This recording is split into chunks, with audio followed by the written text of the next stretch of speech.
Rahim. I am Dr. Muhibullah Wazir. We start with the lower limb. Okay, no, you know that the upper limb is specially for gripping.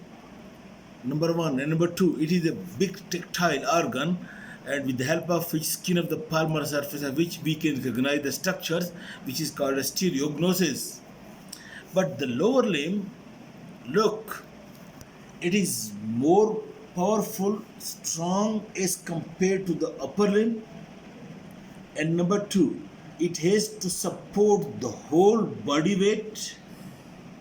And three, that it is used for locomotion or movement to take the whole body from one part to another part.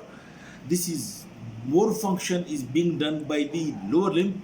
In this way, it is said that the lower limb is more powerful, but the upper limb is more clever and more tactic and more specific in function. Okay, then when you look at the human body, intact human body with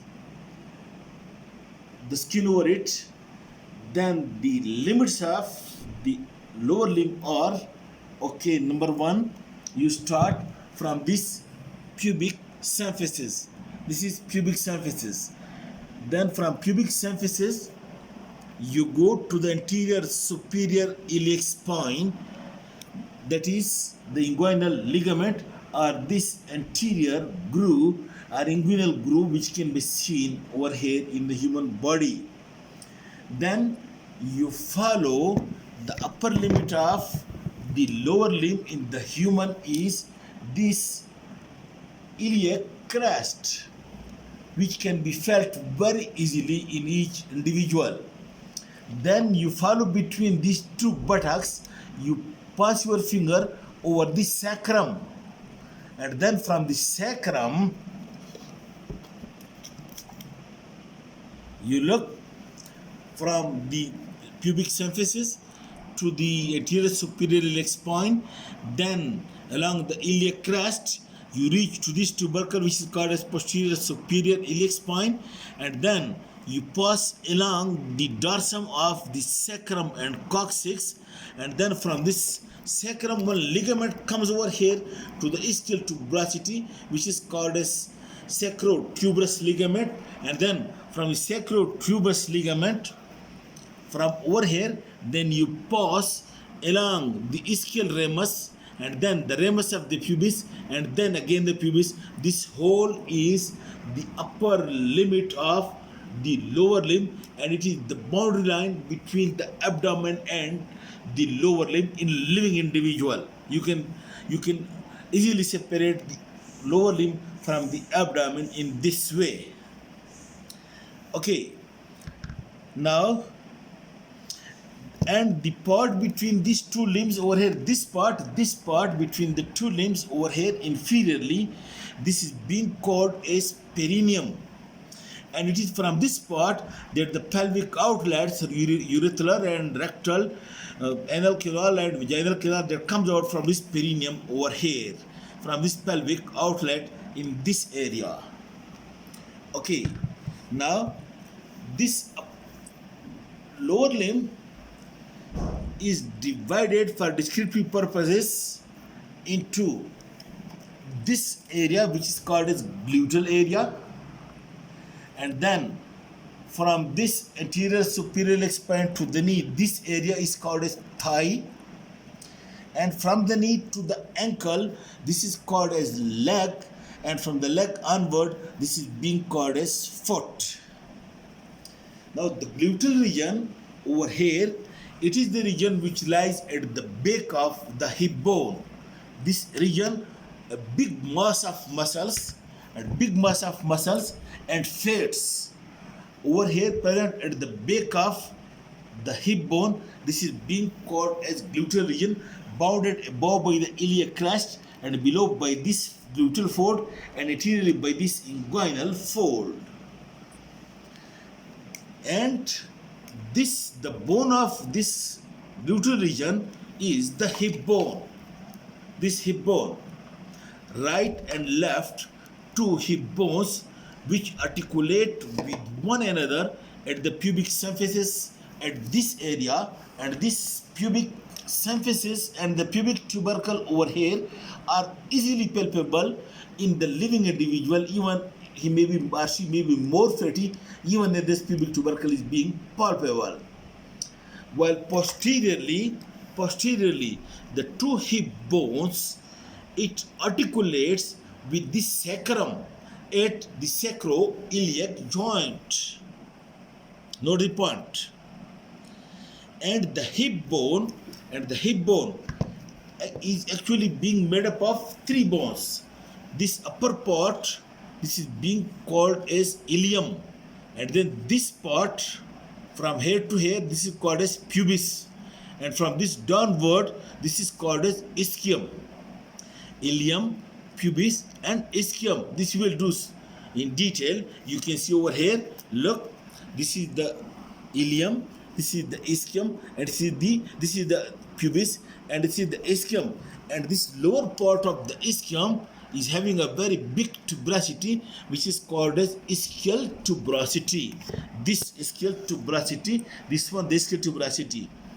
And when you are sitting on a hard stool with the flexed hip, then it is the ischial tuberosity that touches the hard stool or the ground. You are sitting at the ischial tuberosity with the flexed limbs. Okay.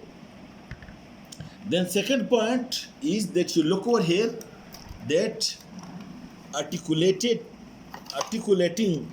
to the hip bone is the femur of the thigh bone, and in this way the whole of the lower limb up to foot is being articulated with the hip bone, and the hip bone articulate with the sacrum, and through the sacrum it being articulated with the axial skeleton.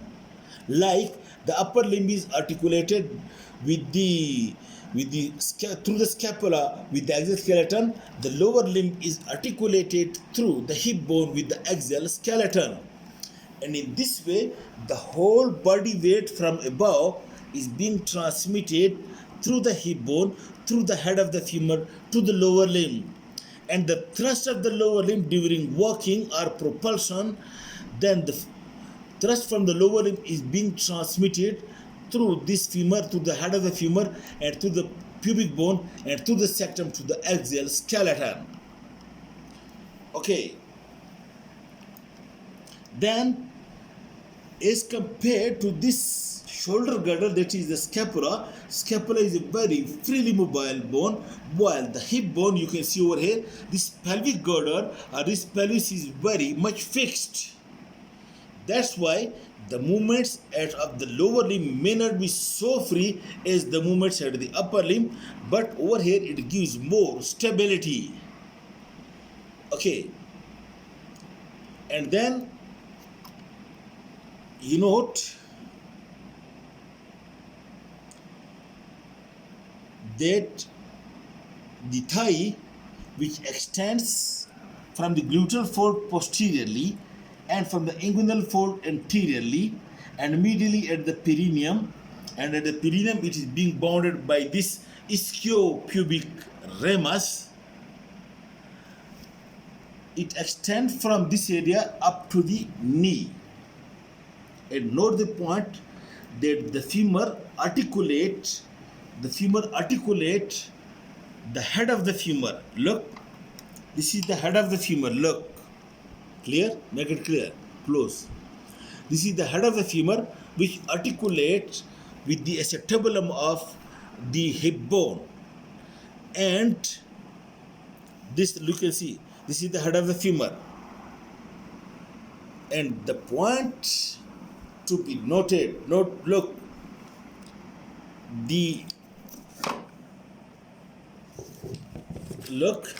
this is the head of the femur, and then the neck of the femur, and then the shaft.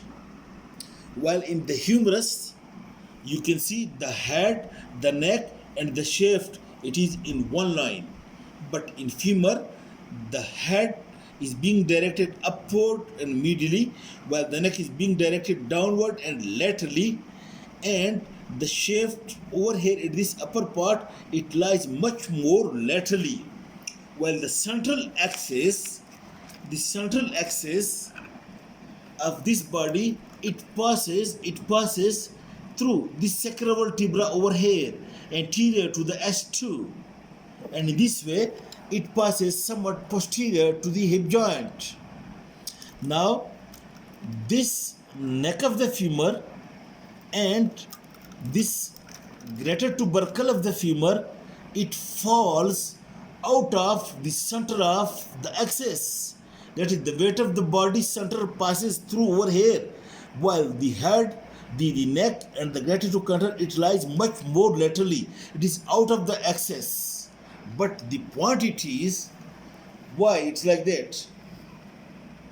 If the head and neck of the femur would have been its one line, then while the head and neck being articulated over here, then of course it would have been falling direct under the body weight, but the movements of the femur at the hip joint, it would not be so free as it is now.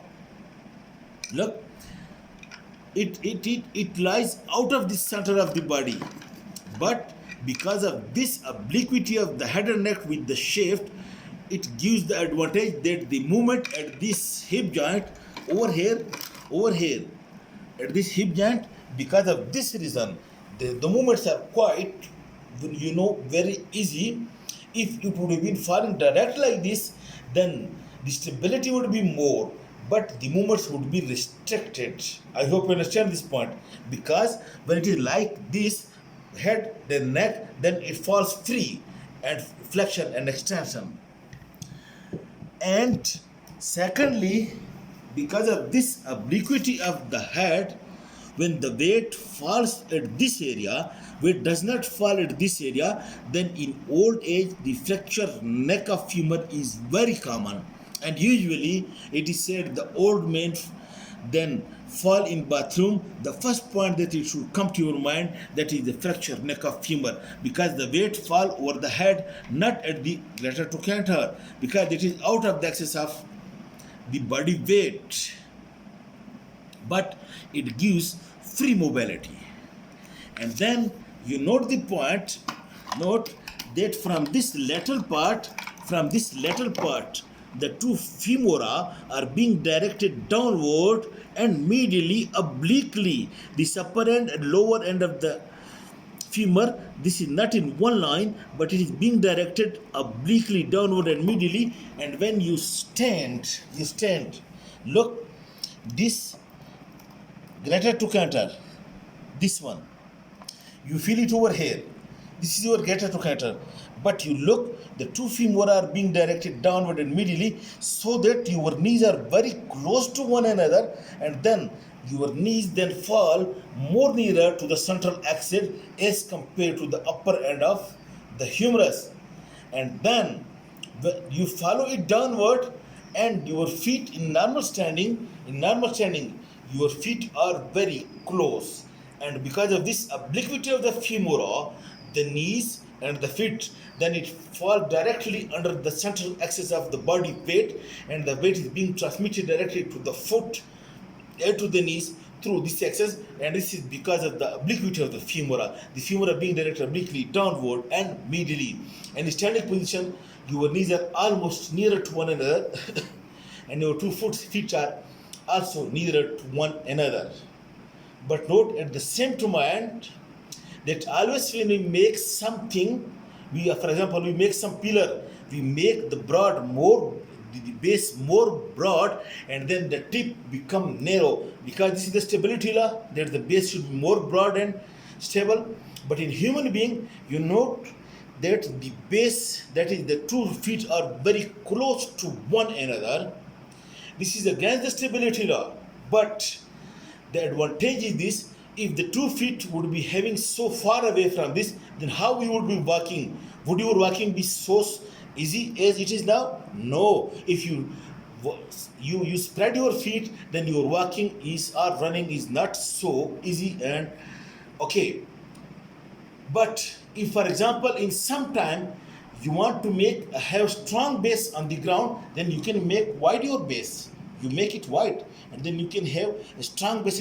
But in normal walking, the base should be narrow and close to one another. Okay. So, and then, and then over here, at the lower end, the femur, at the lower end, the femur articulate with the patella, which is a sesamoid bone, which you can feel over here moving to and fro. And then you can see that the femur also articulate with the tibia in the knee joint.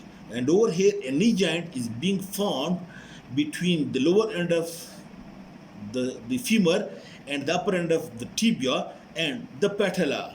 And over here, the knee joint, look, the knee joint is purely a hinge joint like the elbow joint, and flexion and extension is being permissible at the knee joint, but some degree of rotation is also being permissible at the knee joint.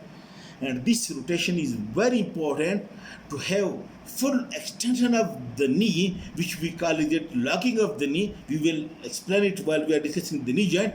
But when we are standing, the knee remains in full extended position, but to attain the full extended position, the femur should have rotated. That's why little bit rotation, which is being possible at the knee, which is very important for locking of the knee, that is full extension of the knee. And then note one point, that the lower limb is being rotated medially during development like this, so that the actual anterior surface have become posterior and the actual posterior surface have become anterior. And it is because of this reason we say that all the flexion are in the anterior direction except the knee, where the flexion is in the posterior direction. All the extension are in the posterior direction except the knee, where the extension is in the anterior direction. But this knee joint is the weight bearing joint and having very important role in standing as well as in the walking, which we will discuss later on. Okay. Then the part of the lower limb extending from the knee to the ankle, this is being called as leg. And you look over here, this is the head of the femur articulating with the acetabulum, then extending obliquely downward, and then this is the gratocarder, and then the femur directed obliquely downward immediately, and over here it articulates with the patella and with the tibia, while the fibula do not articulate with the femur, but it articulates with the tibia. Okay, and then this part from the knee to the ankle, it is being called as the leg. Normally in English we call it as the leg, but the whole is the lower limb. Leg is only the part between the knee and the ankle joint. And like the forearm, it consists of two bones. The medial one, the strong bone is the tibia, and the later one, the thin bone, it is the fibula. And the tibia, you can feel it very easily over here. It is because most of the part of the tibia is subcutaneous, only covered by the skin and the deep fascia, not covered by muscles. That's why this part of the tibia is easily palpable and easily you can feel it, and you can take the bone marrow biopsy from this part of the tibia very easily, from this part of the tibia as well as from the ilium bone. From this part you can take the bone marrow from the ilium and from this medial surface of the tibia very easily without interfering any structure in the pathway. Then the next point is that I told you that the lower limb is being rotated medially in development. That's why note the point over here. It is the tibia. Look, this is the tibia bone, while the fibula is being caught by the muscles, and the tibia is the medial and the fibula is the lateral. Look over here, the tibia is the medial and the fibula is the lateral. But note this point, that the tibia which now is lying medial. It is actually the counterpart of the lateral bone of the upper limb, that is the radius. Because of rotation, it has become medial. Otherwise, it was actually the lateral bone. And the fibula, which is now lying lateral, it is the counterpart of the medial bone, that is the ulna. Note this point. The lateral bone is the counterpart of the medial bone, and the medial bone is the counterpart of the lateral bone, that is the radius. Okay, and then the next part of the lower limb, which you see over here, that is being called as foot. And the foot, like the hand, is being divided into three parts: the hand, carpus, metacarpus, and phalanges. In the same way, the foot is being divided into tarsus, metatarsus, and phalanges or digits. The carpus over here make a joint. You look, this is the middle end of, this is the lower end of the tibia, and this is the lower end of the fibula, and this bone is the talus bone. And this middle end of, the lower end of tibia, medial malleolus, and this lateral malleolus, they are being felt easily and seen at the ankle joint.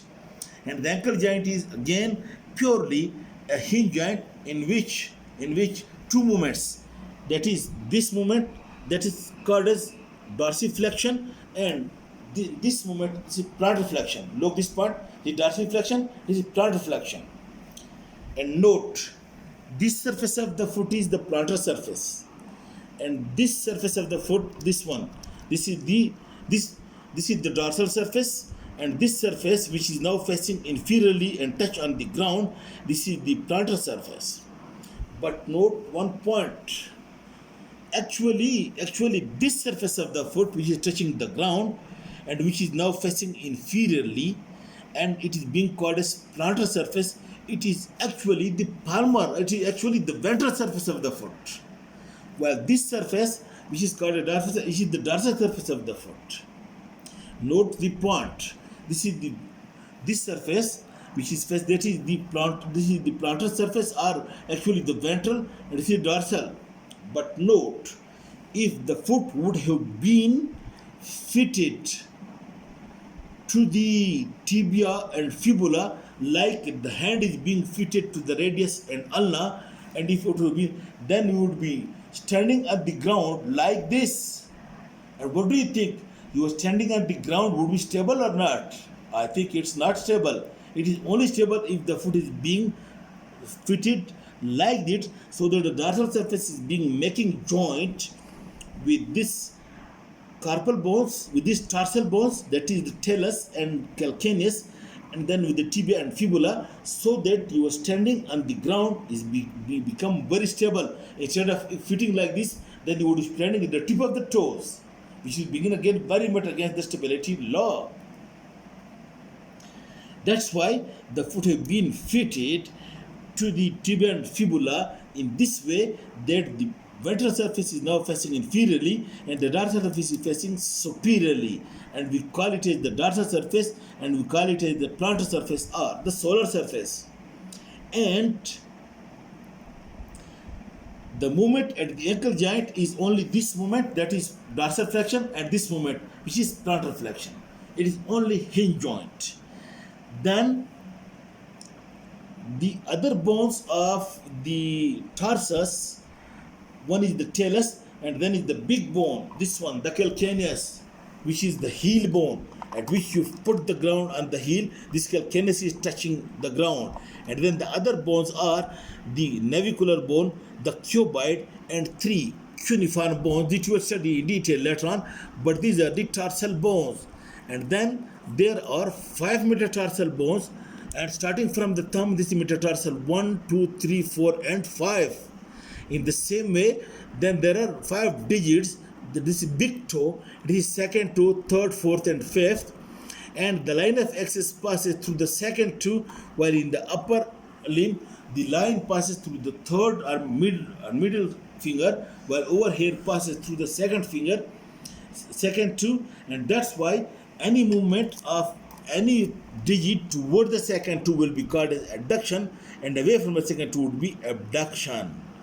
And then other movements which are being permissible, which are being done at the foot. For example, you can see this is inversion, when you put the foot on the ground in such a way that the lateral border is touching the ground, the lateral border touching the ground, and the medial border is off the ground. That is, the plantar surface is facing medially. It is called inversion. And when it is do like this, that the medial border is touching the ground and the lateral border is off the ground, and the plantar surface is facing laterally, that is called as eversion. But note the point that the inversion and eversion, it does not occur at the ankle joint, but that is purely the hinge joint. It occurs at the subtalar smaller joints. Okay, and then you look, the foot is for have a good grip on the ground. It is for gripping and supporting the whole body weight. Okay, this is the introduction of the lower limb, and then we will do each part in detail separately. Thank you very much.